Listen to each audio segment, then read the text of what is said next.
friend. Good evening, sir. Can I help you? Unless you're here to fix my face. No. I don't think you can help me. I'm Dr. Reid. I've recently taken the position of head surgeon here. War injuries, am I right? You guessed right, Doctor. German shell took my pretty little mug right off. But they still call me Thomas Elwood.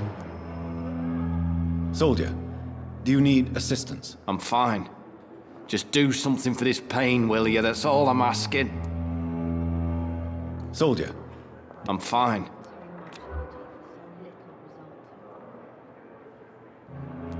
Goodbye for now, Mr. Elwood. Damn. The pain. Good evening.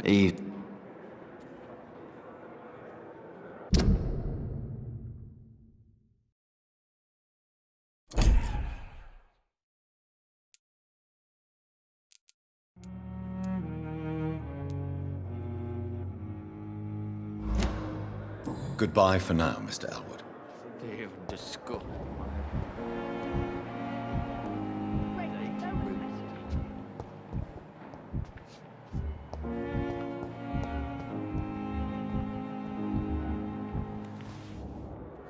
Good evening, nurse. Good evening, Doctor.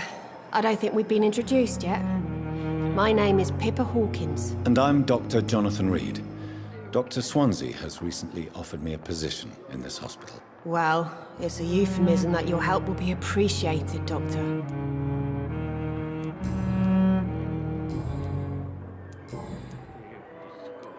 How long have you been a nurse? Well, long enough to see that the epidemic is winning. And no matter how qualified you are, don't tell me you'll change that.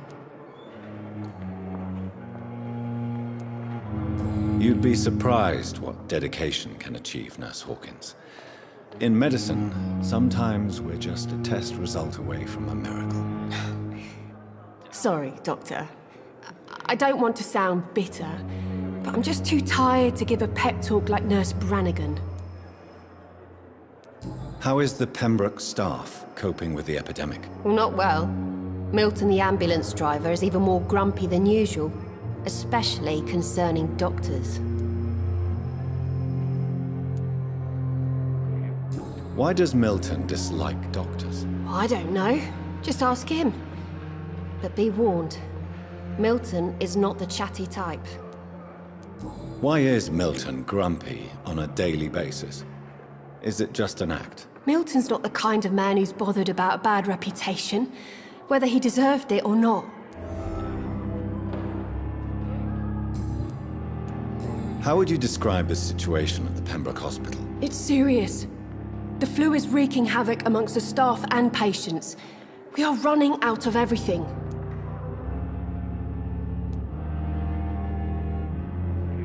Nurse Hawkins, the Spanish flu won't last forever.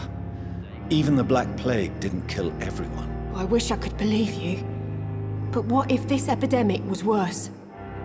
What if in the end, nobody was spared?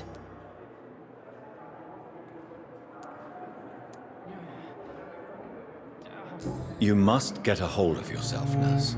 Sorry, I'm exhausted. No one has any idea when this epidemic will be over.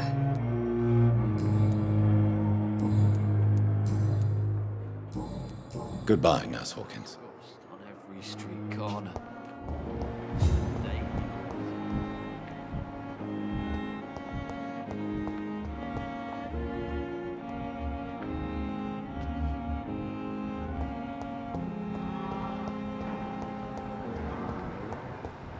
As for me, London.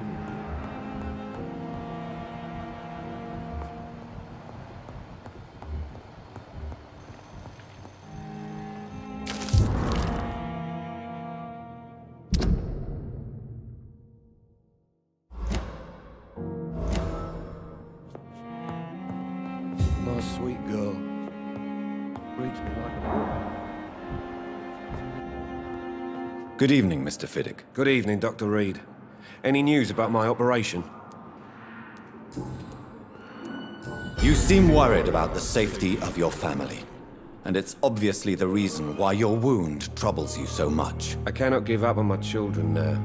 They both need me living. What about their mother, if I may ask? She died in 1915 during one of the first Zeppelin raids. We never found her body.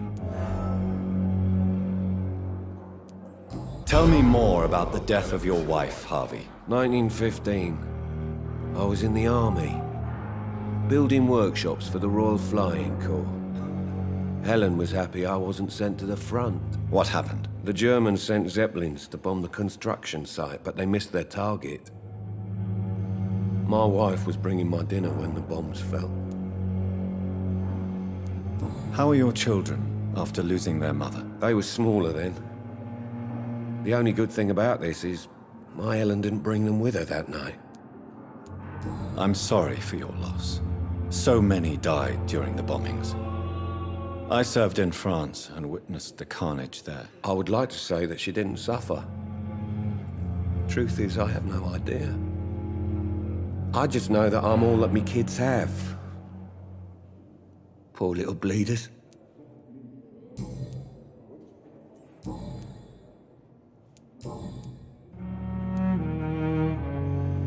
Tell me about the doctors who are arguing about your case. Strickland and Aykroyd. They both want the best for me, but there's a lot of pride there. Doctors are no different from carpenters, it seems. What do you mean? I often had professional arguments with rivals on a building site. Difference is, I disagreed about wooden nails, not flesh and bones. Are you satisfied with your treatment here? Well, it's clear that I've chosen a bad time to be injured. Forgive my bluntness, but you seem overwhelmed by cases of the flu. I won't lie to you about it. I'm afraid we are. Are you sure you don't want to operate yourself, Dr. Reid? I have the feeling you're very capable. And your colleagues seem to think so too. In other circumstances, you would be right. But for now, I don't think I can take on the responsibility. My apologies. Tell me about yourself, Mr. Fiddick. I'm just a regular guy waiting to get his arm fixed, so I can return to work and to my family. I was more curious about what you were doing before being hospitalized. I'm a carpenter, and a good one too. But that means I need both arms to feed my family, Dr. Reid. Goodbye for now, Mr. Fiddick. I'll see you later. I will not let you down, my boy.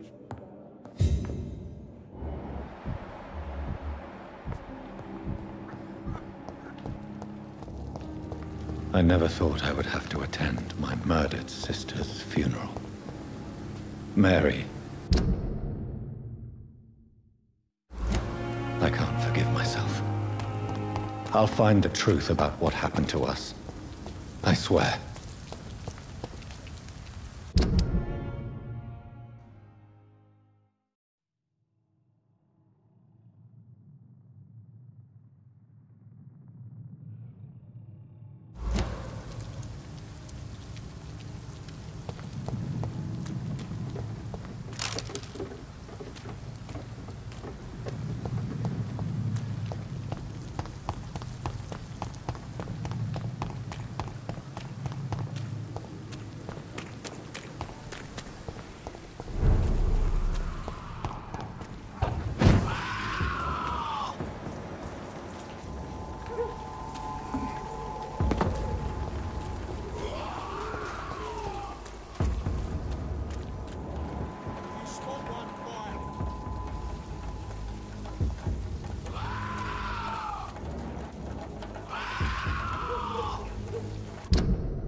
Sorry, sir. No admittance.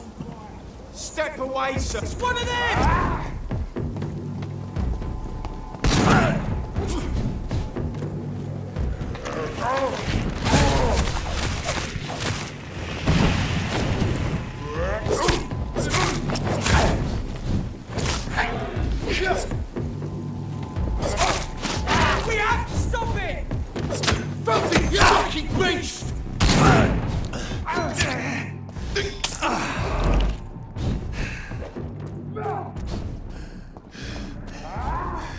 Back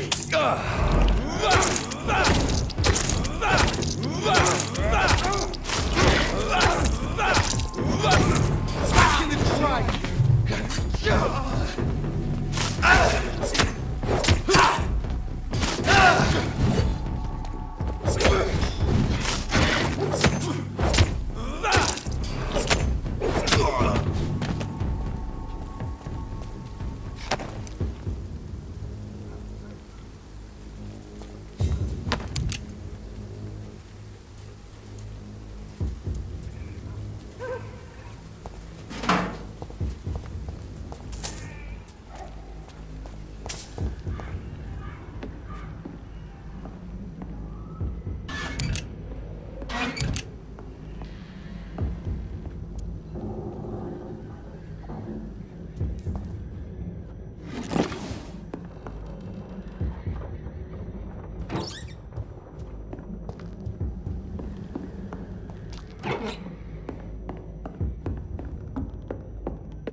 I have this thirst for blood.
Dear sister, I don't know if I have the strength.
Since I can't reveal myself to my mother now, I must find a discreet spot to attend the ceremony.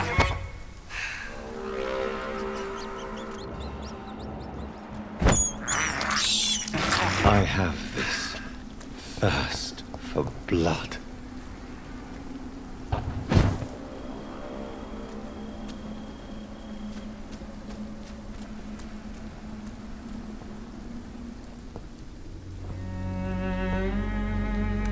I am the resurrection and the life.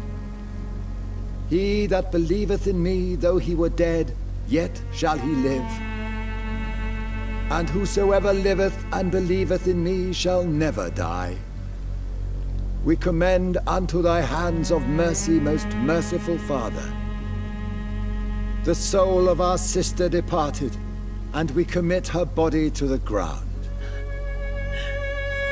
Earth to earth, ashes to ashes, dust to dust.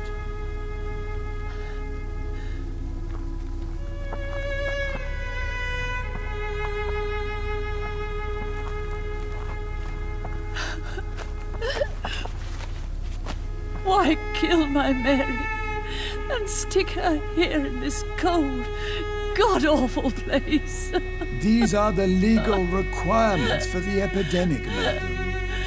Oh, Avery, I feel so tired. Please take me home. Yes, madam.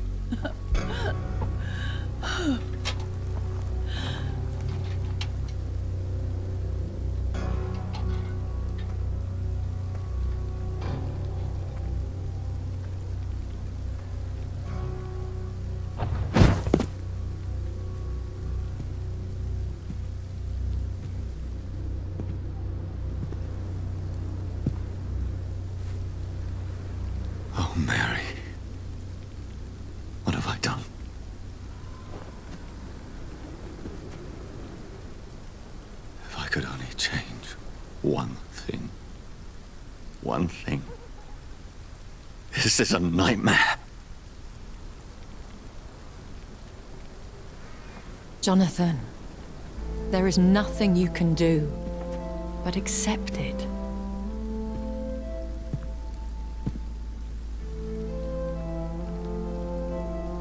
What brings you here?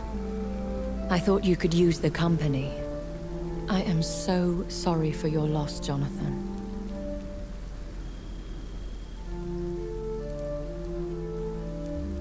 She was a good person. Vibrant, full of life. She was kindness incarnate, my Mary. You're a good person, Jonathan. And a young Ekon. A newborn cast into the night without so much as a candle to guide your way. She had been scouring the most dangerous parts of London in search of me. And it led to her death. Jonathan, don't. I still hear her last thoughts. They echo in my head. Her mind shattered, and it haunts me. Jonathan, stop. Listen carefully. You must come to terms with this. You must learn to live with what happened. How can I? I've destroyed my family. My poor mother. I can't even console her. Don't you see? You're doing the work of our enemies, feeding your remorse. We are weakest when we grieve, and the guilt blurs our senses. And so this is why you're here. To warn me. You've felt this pain yourself. You too have endured this. I don't want to lose you, Jonathan. I've lost so many friends. Loved ones I cherished. Pray for Mary's forgiveness, if you must. Thank you, my lady.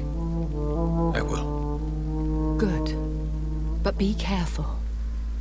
If I found you here, others may too. What should I do then? St. Mary's Church is not far from here.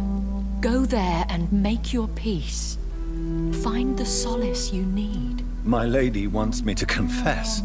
No, Jonathan. It's you who wants to confess, I think.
And off to church he goes, a newborn seeking divine consent to lick the blood from the soft and pointy crown. Who are you?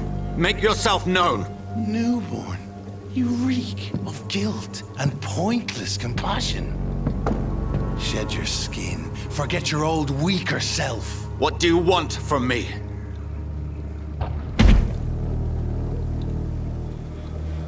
Ascalon does not approve of lone wolves who bring unwanted eyes to our pastures. So your name is Ascalon?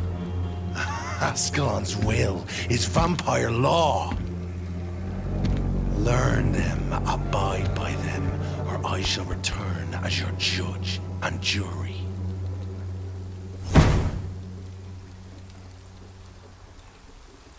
These immortals try my patience with their plans and unsolicited counsel.